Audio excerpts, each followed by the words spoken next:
Bienvenue à tous les dirigeants religieux, pasteurs, séminaristes et croyants qui assistent à cette conférence en ligne de Nouveau Ciel, Nouvelle Terre Shincheonji, témoignage sur les paraboles et la réalité des secrets du royaume des cieux. Je suis Jang Jin Pak, votre présentateur.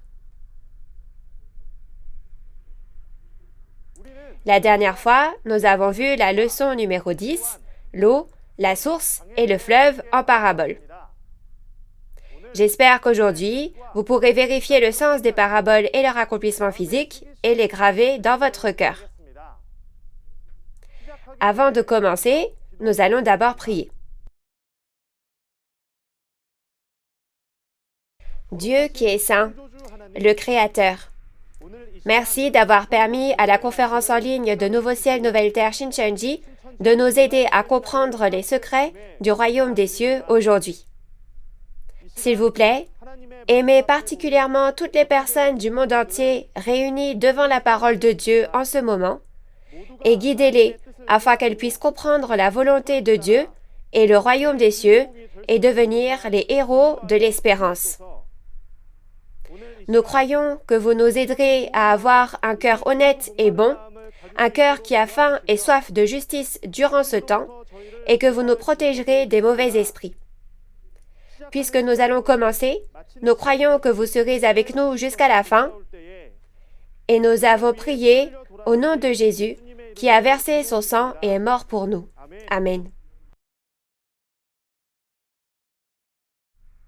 Nous allons écouter les paroles du témoignage sur les paraboles et la réalité des secrets du royaume des cieux, leçon numéro 11, la mer, le pêcheur, le filet, le poisson et le navire en parabole, à travers l'instructeur Min-gyu Kim de la tribu de Jacques de Séoul. Tous les croyants du monde qui souhaitent aller au royaume des cieux. Enchanté de faire votre connaissance. Je m'appelle Min-gyu Kim. Je suis un instructeur du centre qui a appris la parole du chef de la tribu de Jacques de Séoul, une des 12 tribus de Nouveau Ciel, Nouvelle Terre, Shincheonji. Le chef de la tribu de Jacques de Séoul a lui-même appris la parole du président de Nouveau Ciel, Nouvelle Terre, Shincheonji, Mani Lee.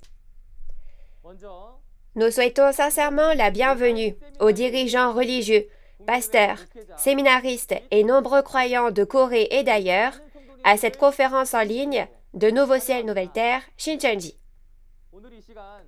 Aujourd'hui, en écoutant la parole de témoignage sur les paraboles et la réalité des secrets du royaume des cieux, je prie pour que votre cœur déborde d'espérance pour Dieu.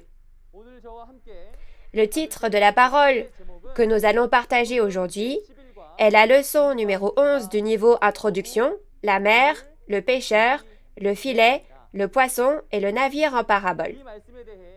Certains d'entre vous connaissent déjà ces paroles, mais pour ceux d'entre vous qui ne l'ont pas encore entendu, j'espère que vous écouterez ce que j'expliquerai aujourd'hui. Tout comme un pêcheur jette un filet dans la mer pour attraper des poissons selon la logique de la nature, on parle du secret du royaume des cieux à travers ce genre de contenu dans la Bible. Alors, que pensiez-vous que signifiaient ces choses? Compreniez-vous ces choses littéralement? Ou alors les compreniez-vous dans un sens différent? S'il s'agit de la mer physique, ce sont des choses que l'on connaît déjà, même sans regarder dans la Bible. Premièrement, pour répondre au sujet d'aujourd'hui, le vrai sens de la mer, dont on parle en parabole sous le couvert de choses physiques, c'est le monde. Les pêcheurs sont les pasteurs et les évangélistes. Le filet est la parole de Dieu, la Bible, et le poisson est l'homme, le fidèle qui vit dans le monde. Et le navire parle de l'Église, soit l'organisation. Aujourd'hui, regardons dans la Bible pourquoi le véritable sens de ces paraboles est comme indiqué ici. Il y a 2000 ans, Dans Matthieu 4, verset 19, Jésus a dit « Je vous ferai pêcheurs d'hommes » à des personnes qui étaient des pêcheurs de poissons physiques. Et il en a fait ses disciples. Tout comme un pêcheur retire des poissons de la mer, un pasteur, qui est un pêcheur spirituel, conduit le peuple de Dieu, qui est le poisson spirituel. De plus, il y a la mer physique, comme la mer Rouge, que les Israélites ont traversée lorsqu'ils sont sortis d'Égypte au temps de Moïse, dans les temps anciens, mais il y a aussi la mer spirituelle. Parmi les nombreuses choses que Jésus a dites spirituellement sur le royaume des cieux, aujourd'hui, je voudrais vous présenter la partie sur la mer. Lisons d'abord le verset concernant cette parabole, Matthieu 13, versets 47 à 50. Le royaume des cieux est encore semblable à un filet jeté dans la mer et ramassant des poissons de toute espèce.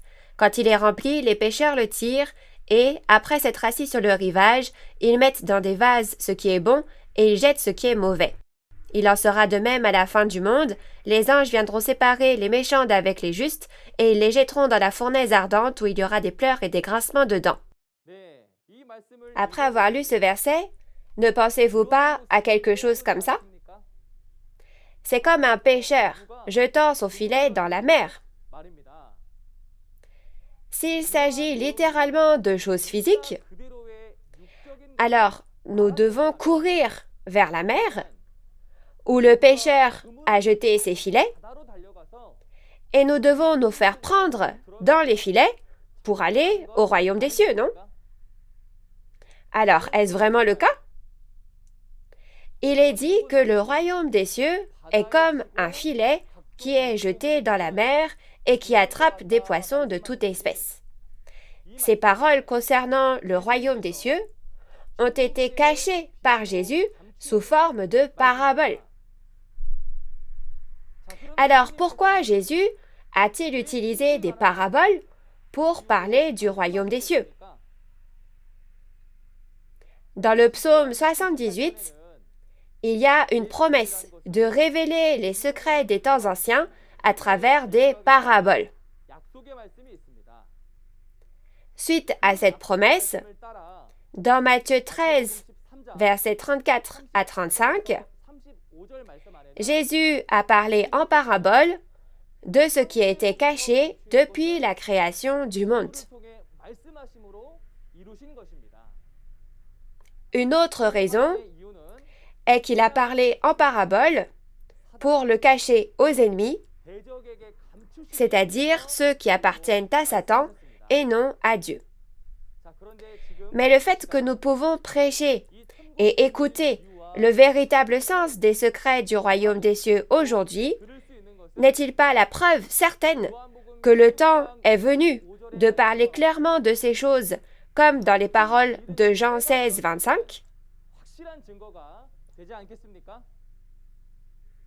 Donc, après avoir écouté ces paroles aujourd'hui, je pense que vous comprendrez certainement ce qu'est le royaume des cieux dont Jésus a parlé. Quelle était la véritable signification de la mer en parabole? Oui, c'est ça, c'était le monde. Cependant, pour comprendre que cette mer est le monde, nous devons d'abord en connaître les caractéristiques physiques. Les poissons vivent dans cette vaste mer, et c'est l'endroit où l'eau de nombreuses sources et fleuves vient se jeter. C'est la mer. Cependant, quelle que soit la quantité d'eau recueillie dans cette mer, elle n'est pas utilisée comme eau potable dans notre vie quotidienne. On peut voir pourquoi la mer en parabole, avec ses caractéristiques, est le monde à travers Daniel chapitre 7.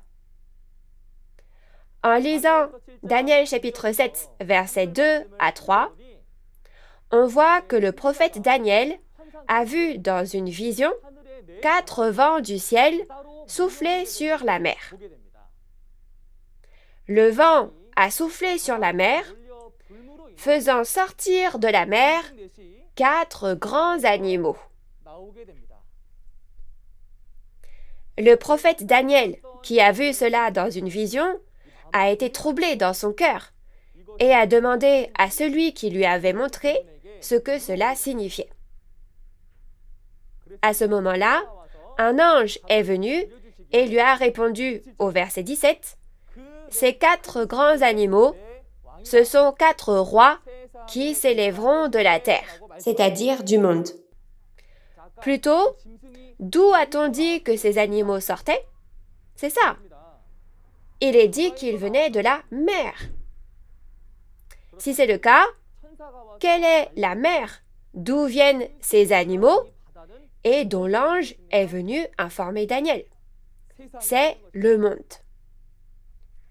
Alors, qui est l'esprit qui gouverne ce monde de la mer? Le savez-vous? Si vous lisez les paroles d'Ésaïe, chapitre 27, verset 1, il est dit que ce jour-là, avec sa grande épée dure et puissante, le Seigneur agira contre Léviathan, le serpent fuyant, Léviathan, le serpent plein de ruses, et il tuera ce dragon de la mer. Alors, où se trouve le serpent et le dragon? Oui, il est dit qu'ils sont dans la mer. Puisque la mer, cette mer en parabole, fait référence au monde, le serpent et le dragon de la mer font-ils référence au serpent physique que nous connaissons et au dragon, l'animal imaginaire? En lisant les paroles d'Apocalypse 20, verset 2, il est dit « Le dragon, le serpent ancien, qui est le diable et Satan. » Alors, ce monde qui est la mer en parabole n'est pas gouverné par l'Esprit de Dieu, mais par Satan, le diable. Dans le psaume 74, versets 13 à 14, il est dit que la mer sera fendue en deux et que la tête du dragon et du crocodile de la mer seront écrasées. En d'autres termes, Dieu a promis qu'il jugerait Satan et le monde que Satan contrôle. Alors, récapitulons ce dont nous avons parlé jusqu'à présent concernant la mer. La véritable signification de la mer en parabole est le monde gouverné par Satan. La mer est le lieu où de nombreuses eaux se rassemblent. Donc la mer spirituelle est aussi un endroit où de nombreuses eaux spirituelles sont rassemblées. Comment a-t-on expliqué l'eau en parabole la dernière fois? Vous avez entendu que l'eau est la parole en parabole, n'est-ce pas? L'eau est la parole parce que tout comme nous buvons l'eau et obtenons la vie, et lavons la saleté avec l'eau, de même, la parole de Dieu donne vie à notre esprit et peut purifier nos cœurs et nos actions. Ainsi, le monde de la mer spirituelle est également un lieu où de nombreuses eaux, c'est-à-dire des paroles, sont rassemblées, n'est-ce pas? Cependant, puisque le monde est contrôlé par Satan, le monde de la fausse vérité de Satan est la mer en parabole. Des paroles similaires au livre de Daniel que nous avons vu plus tôt apparaissent également dans l'Apocalypse, qui prophétise les derniers jours. Alors maintenant, lisons la parole d'Apocalypse 13, versets 1 à 2, pour voir en quoi consiste la prophétie. Puis je vis monter de la mer une bête qui avait 10 cornes et 7 têtes, et sur ses cornes 10 diadèmes, et sur ses têtes des noms de blasphème. La bête que je vis était semblable à un léopard. Ses pieds étaient comme ceux d'un ours et sa gueule comme une gueule de lion. Le dragon lui donna sa puissance et son trône et une grande autorité. Si vous lisez Apocalypse chapitre 13, versets 1 à 2, une bête monte de la mer. Cependant, l'apparence de la bête est très particulière. Elle a 7 têtes et 10 cornes. Et son apparence est comme celle d'un léopard, d'un ours et d'un lion. Avez-vous déjà vu une bête à 7 têtes et 10 cornes qui ressemble à un léopard, à un ours et à un lion?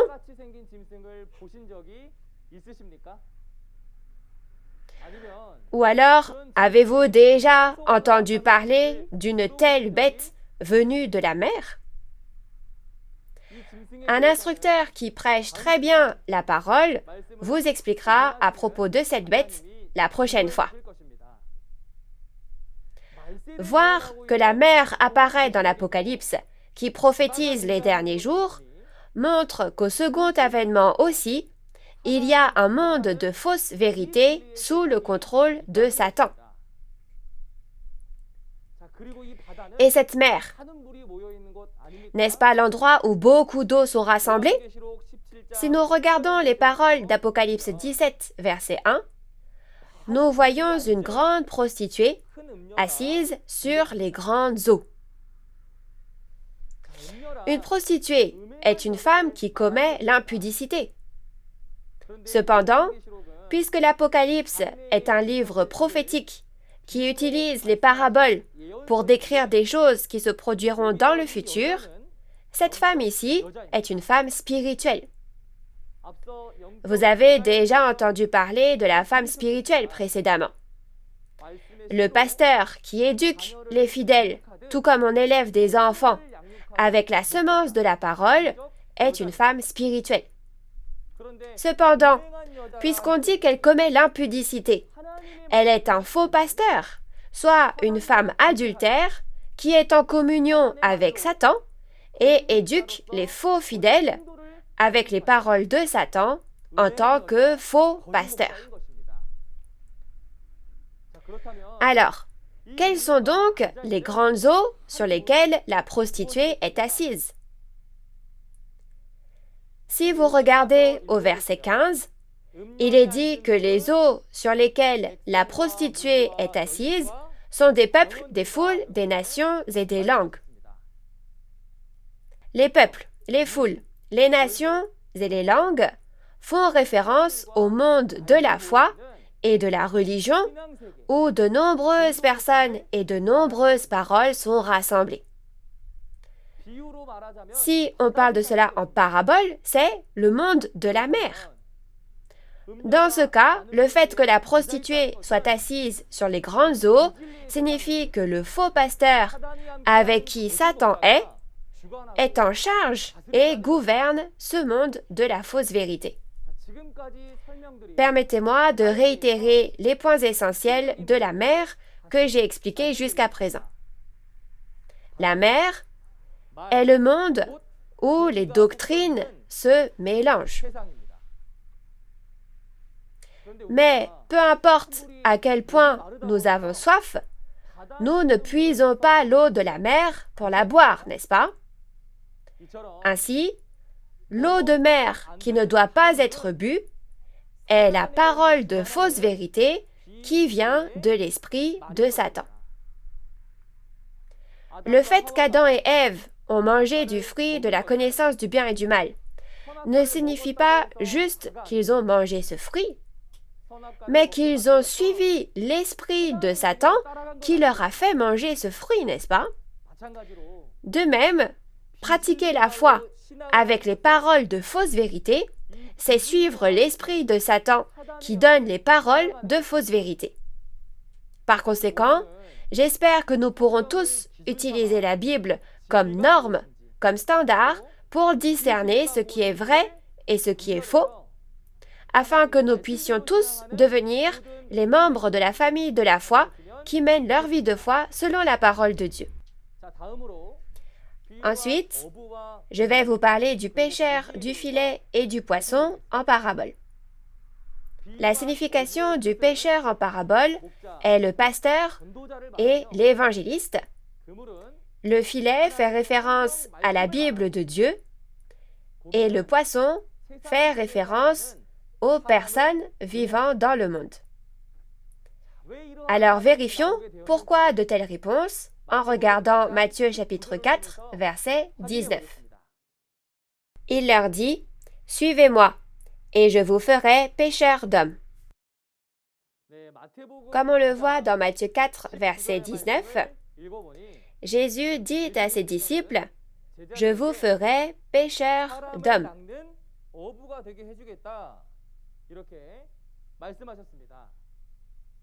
Un pêcheur est une personne dont le travail consiste à attraper du poisson. Dire qu'un pêcheur pêche des hommes signifie que l'homme est dans la position de poisson spirituel et pêcher signifie alors guider. Et le pêcheur spirituel qui guide ces personnes fait référence au pasteur et à l'évangéliste. Jésus a dit ces paroles à ses disciples.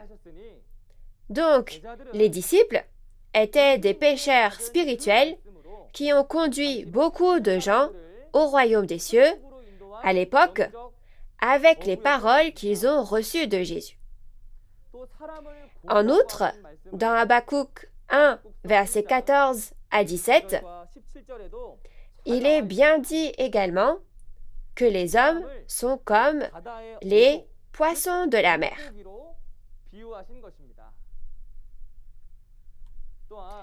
L'homme, qui est comparé aux poissons de la mer, est aussi mentionné dans Matthieu chapitre 13, versets 47 à 48, quand il est dit que le filet est jeté dans la mer. Cette mer fait référence au monde et les poissons de toute espèce qui vivent dans la mer font référence aux nombreuses personnes vivant dans le monde. Le filet qui attrape le poisson est la parole qui guide les hommes. Alors, avez-vous trouvé ce filet qui mène au royaume des cieux? Ceux d'entre vous qui ont écouté la conférence « Témoignage sur les paraboles et la réalité des secrets du royaume des cieux » pourront dire « Ah, moi j'ai trouvé ce filet !»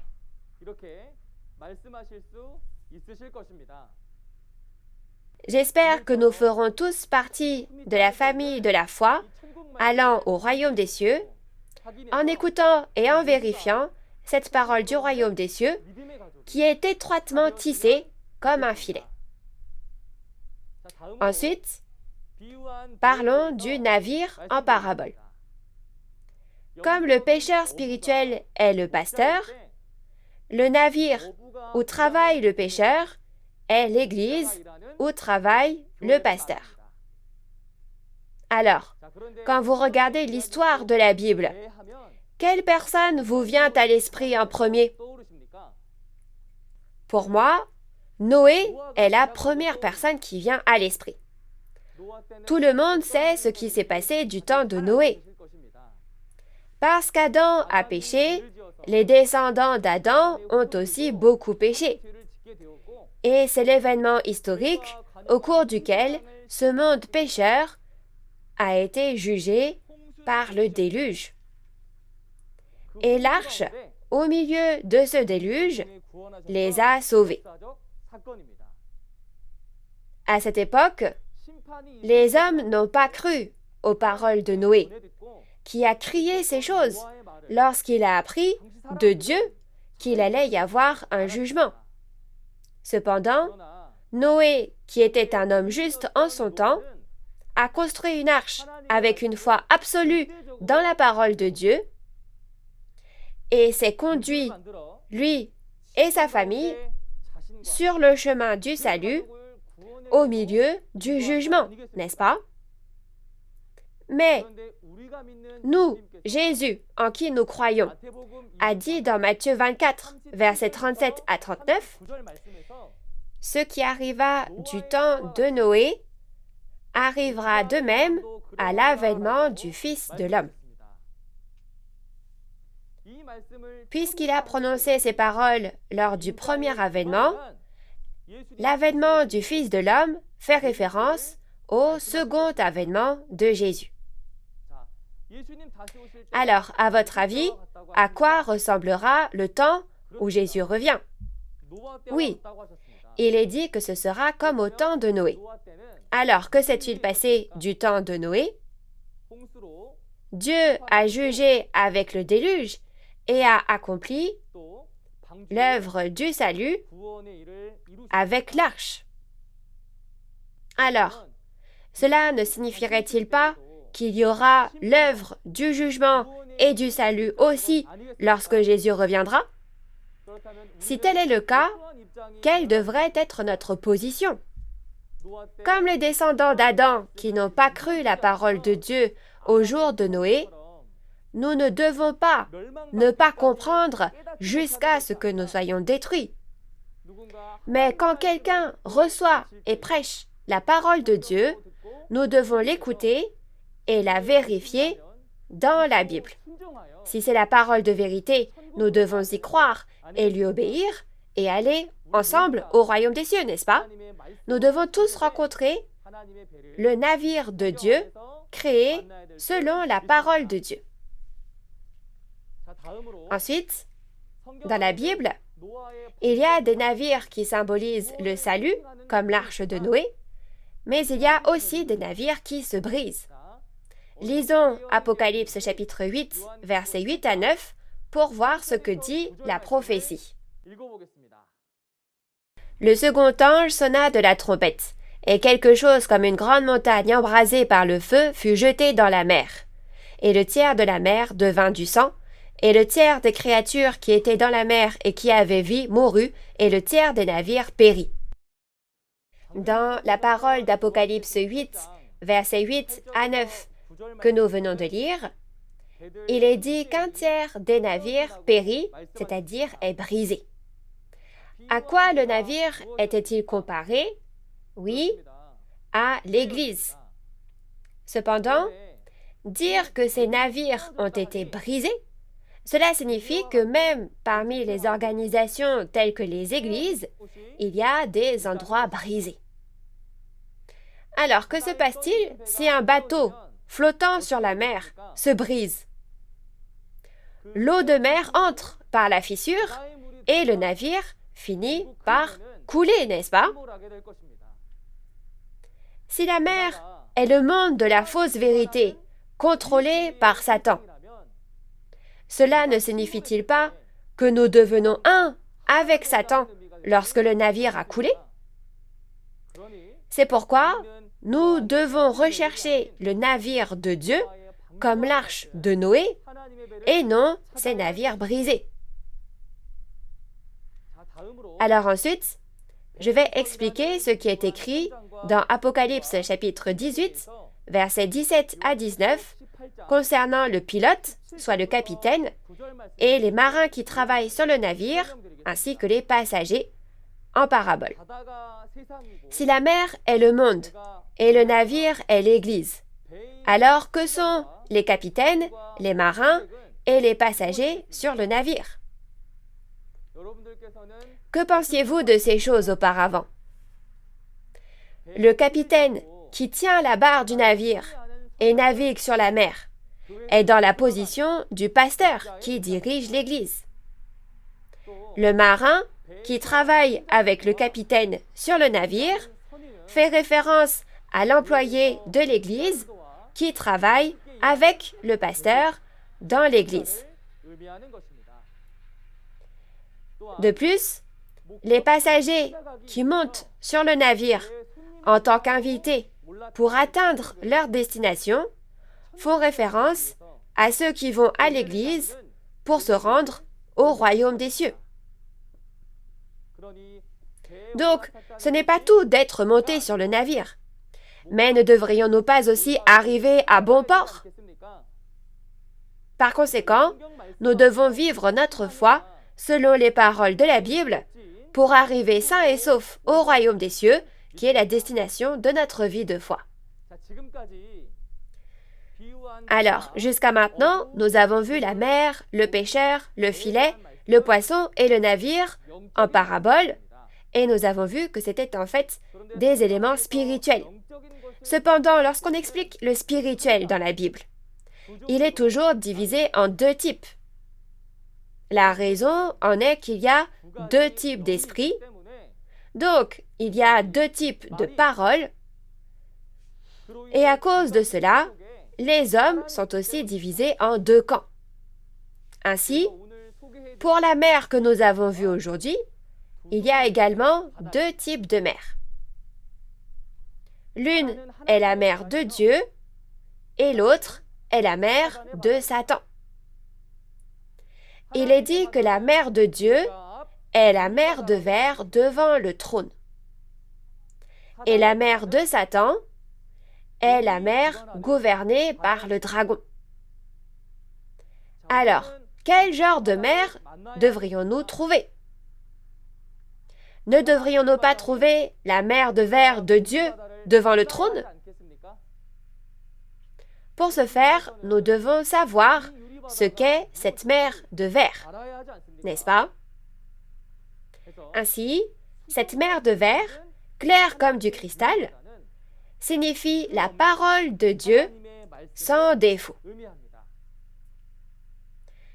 Alors maintenant, lisons Apocalypse 4, verset 6, pour découvrir où se trouve cette mer et ce qu'elle est. Il y a encore devant le trône comme une mer de verre, semblable à du cristal. Au milieu du trône et autour du trône, il y a 4 êtres vivants remplis d'yeux devant et derrière. Les paroles d'Apocalypse 4, que vous venez de lire, ont été écrites par l'apôtre Jean, l'un des disciples de Jésus, qui a entendu la voix de Jésus dans une vision, est monté au ciel et a vu tout le monde spirituel de Dieu dans une vision, c'est-à-dire le trône, son organisation et sa structure. Quand il est monté, il a vu le trône de Dieu et les 24 anciens,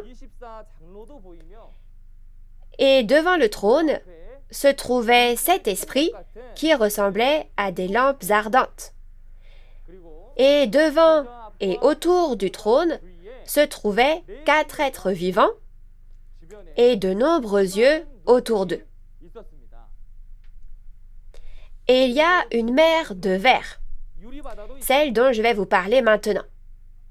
Si la mer de Satan est le monde de la fausse vérité que Satan contrôle, alors cette mer de verre de Dieu signifie la parole de Dieu qui est claire et propre comme du cristal et sans défaut. Nous ne devons pas boire l'eau de la mer de Satan, mais avec les paroles de la mer de verre, nous devons laver nos cœurs et devenir des personnes qui peuvent accueillir Dieu qui est saint, n'est-ce pas? Dieu n'a pas seulement regardé les bras croisés, ce monde de la mer que Satan contrôle. Il prévoyait de guérir cette mer et l'a promis à l'avance par l'intermédiaire des prophètes qui ont prédit l'avenir. Lisons Ézéchiel chapitre 47, verset 1 et les versets 8 à 10 concernant cette prophétie. Il me ramena vers la porte de la maison, et voici, de l'eau sortait sous le seuil de la maison à l'orient, car la face de la maison était à l'orient. L'eau descendait sous le côté droit de la maison, au midi de l'autel. Il me dit, cette eau coulera vers le district oriental, descendra dans la plaine et entrera dans la mer. Lorsqu'elle se sera jetée dans la mer, les eaux de la mer deviendront saines. Tout être vivant qui se meut vivra partout où le torrent coulera, et il y aura une grande quantité de poissons, car là où cette eau arrivera, les eaux deviendront saines et tout vivra partout où parviendra le torrent. Des pêcheurs se tiendront sur ses bords. Depuis En-Gedi jusqu'à En-Eglaïm, on étendra les filets. Il y aura des poissons de diverses espèces, comme les poissons de la Grande Mer, et ils seront très nombreux. Les paroles d'Ézéchiel, chapitre 47, que vous venez de lire, disent que l'eau coule du seuil du temple et devient un torrent, soit un fleuve, qui guérit la mer. Si ce temple et cette eau qui coule du temple sont physiques, il faut vite réparer ce temple. Mais ces paroles sont des prophéties et parlent de choses qui se produiront dans le futur en parabole. Donc ce temple est un temple spirituel. La dernière fois, vous avez appris la source en parabole. Alors, c'était quoi? Une source est un endroit d'où l'eau coule. Et elle faisait référence au pasteur d'où jaillit l'eau spirituelle, la parole. Ainsi, en voyant l'eau couler de ce temple, on peut dire que ce dernier est une source spirituelle, n'est-ce pas? Donc, lorsque ces paroles s'accomplissent, ce temple d'où coule l'eau fait référence à Jésus qui a prêché la parole de Dieu. Jésus a prêché ces paroles et les disciples ont également prêché ces paroles. Et il est prophétisé que ces paroles allaient guérir le monde de la mer. Si vous lisez les paroles d'Habakkuk 2, verset 14, il est promis que la terre sera remplie de la connaissance de la gloire du Seigneur, tout comme les eaux recouvrent la mer.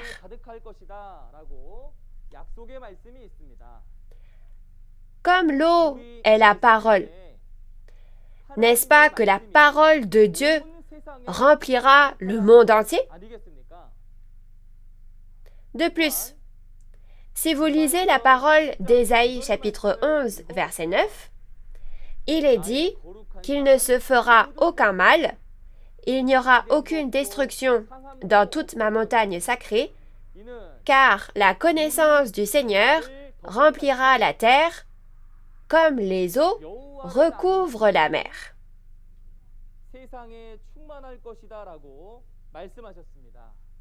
Alors, qu'est-ce qui se remplira abondamment de quoi? Dieu a-t-il dit? Il a dit que la connaissance de l'Éternel Dieu remplira le monde qui est comme la mer, n'est-ce pas? En lisant ces paroles, je pense aux dirigeants religieux et aux pasteurs qui ont déployé tous leurs efforts et leur travail acharné jusqu'à présent pour révéler la gloire de Dieu au monde entier.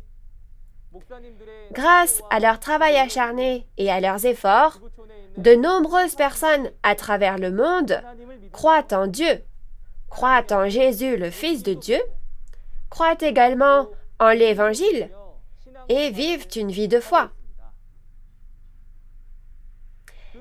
Il semble que Dieu connaissait tout notre travail acharné et nos efforts et nous a appelés à cet endroit aujourd'hui.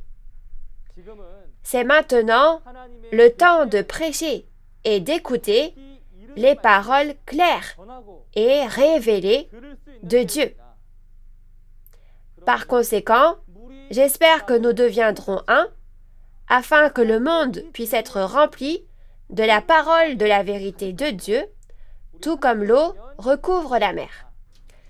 Si vous lisez les paroles d'Apocalypse 21, verset 1, il est écrit « Puis je vis un nouveau ciel et une nouvelle terre, car le premier ciel et la première terre avaient disparu, et la mer n'était plus. »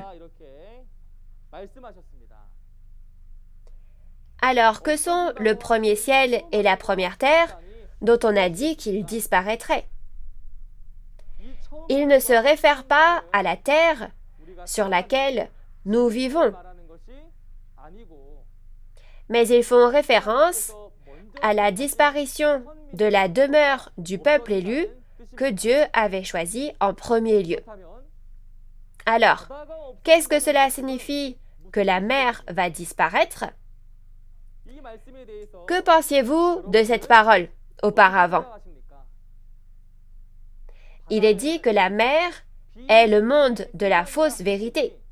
Donc, la disparition de la mer signifie la disparition du monde de la fausse vérité.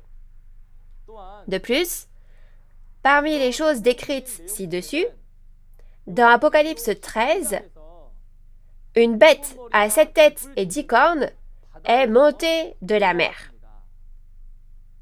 La bête est entrée et a blasphémé Dieu et ses saints, c'est-à-dire ses fidèles. Alors Dieu a jugé cette bête et en parlant de la disparition de la bête, de son organisation et de son repère, il a dit qu'il n'y aura plus de mer. Maintenant, un monde rempli de la parole de Dieu doit venir, et le monde de la fausse vérité prendra fin et disparaîtra complètement. Ensuite, lisons la parabole de Matthieu chapitre 13, versets 47 à 50, pour découvrir ce qu'est le bon poisson qui va au royaume des cieux. Le royaume des cieux est encore semblable à un filet jeté dans la mer et ramassant des poissons de toute espèce. Quand il est rempli, les pêcheurs le tirent et, après s'être assis sur le rivage, ils mettent dans des vases ce qui est bon et ils jettent ce qui est mauvais. Il en sera de même à la fin du monde. Les anges viendront séparer les méchants d'avec les justes et ils les jetteront dans la fournaise ardente où il y aura des pleurs et des grincements de dents. Dans la parole de Matthieu 13, versets 47 à 50, que vous venez de lire, il est dit que le royaume des cieux est encore semblable à un filet jeté dans la mer et ramassant des poissons de toute espèce. Un pêcheur spirituel jette le filet de la parole dans ce monde de la mer spirituelle et sauve les personnes vivant dans ce monde. Cependant, tous les poissons ne sont pas mis dans les paniers simplement parce que le pêcheur les attrape avec le filet. Les bons poissons sont mis dans les paniers, mais les mauvais poissons sont rejetés à la mer. Il ne s'agit pas littéralement de poissons, n'est-ce pas? Il en sera de même à la fin du monde. Il est dit que les anges viendront séparer les méchants d'avec les justes. Ainsi, les bons poissons sont les gens justes et les mauvais poissons sont les gens mauvais. Quel genre de personnes sont les personnes justes? Ceux qui connaissent la volonté de Dieu et font sa volonté, ne sont-ils pas les justes? Ainsi, nous qui avons rencontré le filet de la parole du royaume des cieux, nous croyons que pour devenir ces bons poissons, nous devons tous devenir les membres de la famille de la foi de Dieu qui obéissent à la parole. Ensuite, je vais donner la conclusion de la parole d'aujourd'hui. La mer en parabole, comparée à la mer physique, la mer est le monde. Le pêcheur se réfère au pasteur et à l'évangéliste. Le filet se réfère à la parole de Dieu. Et le poisson se réfère aux personnes vivant dans le monde, c'est-à-dire les fidèles. Et le navire fait référence à l'Église et à l'organisation. Il est dit que le pêcheur ramène le poisson du navire au rivage. Il s'assied, il met les bons poissons dans un panier et rejette les mauvais poissons à la mer. Par conséquent, nous sommes des croyants qui avons été guidés par la parole comme un filet.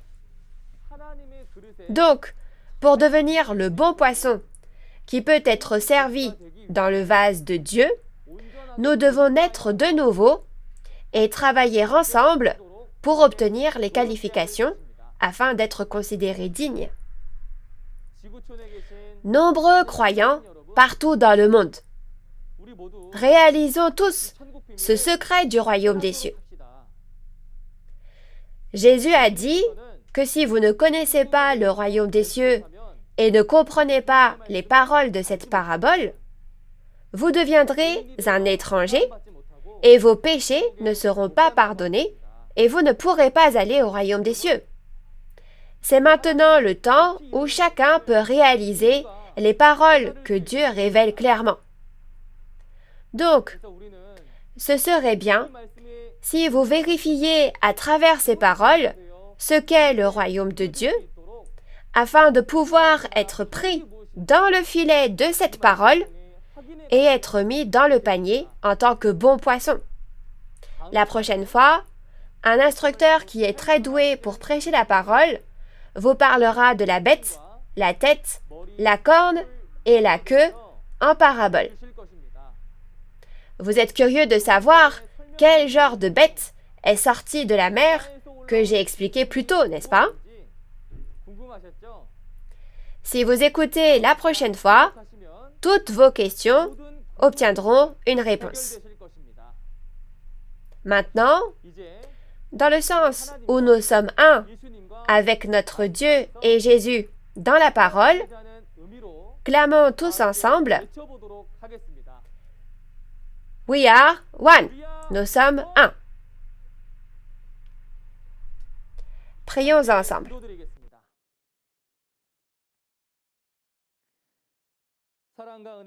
Dieu notre Père, qui est saint, plein d'amour et de grâce.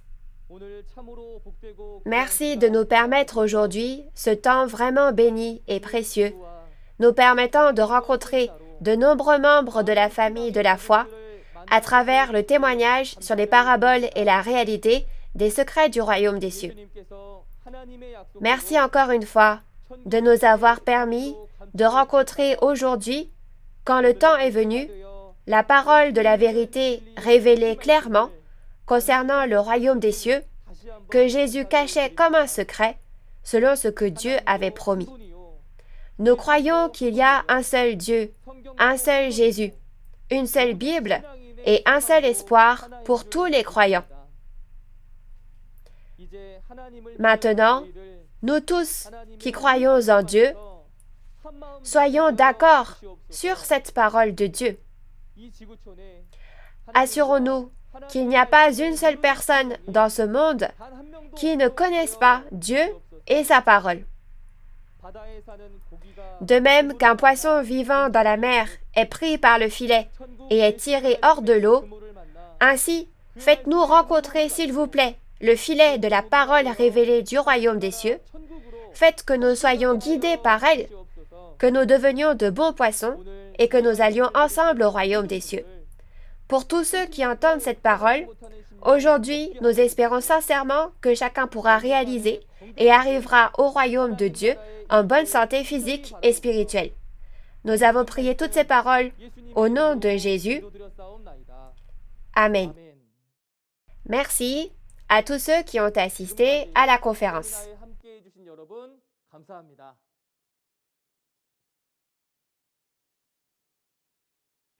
Quelle est donc la véritable identité de cette bête? La bête que nous imaginons ne peut pas réellement sortir de la mer. Et vous pouvez voir que la bête à 7 têtes et 10 cornes n'est pas non plus une bête qui existe dans la réalité. Dans ce cas, découvrons quelle est la réalité de la bête dont parle Apocalypse chapitre 13, verset 2.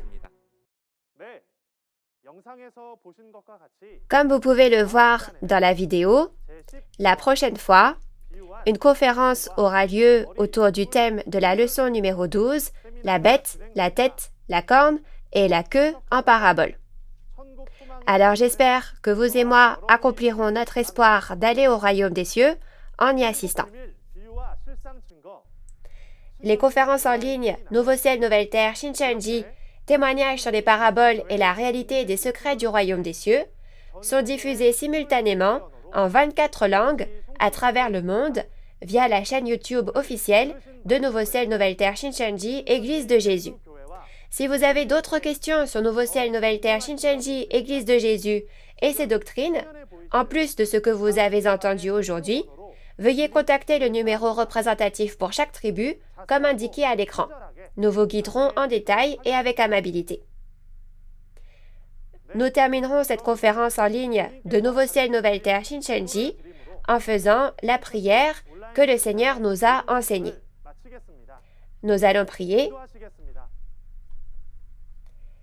Notre Père, qui es aux cieux, que ton nom soit sanctifié, que ton règne vienne, que ta volonté soit faite sur la terre comme au ciel. Donne-nous aujourd'hui notre pain de ce jour. Pardonne-nous nos offenses, comme nous pardonnons aussi à ceux qui nous ont offensés. Et ne nous laisse pas entrer en tentation, mais délivre-nous du mal, car c'est à toi qu'appartiennent le règne, la puissance et la gloire pour les siècles des siècles. Amen. Merci à tous d'avoir été avec nous.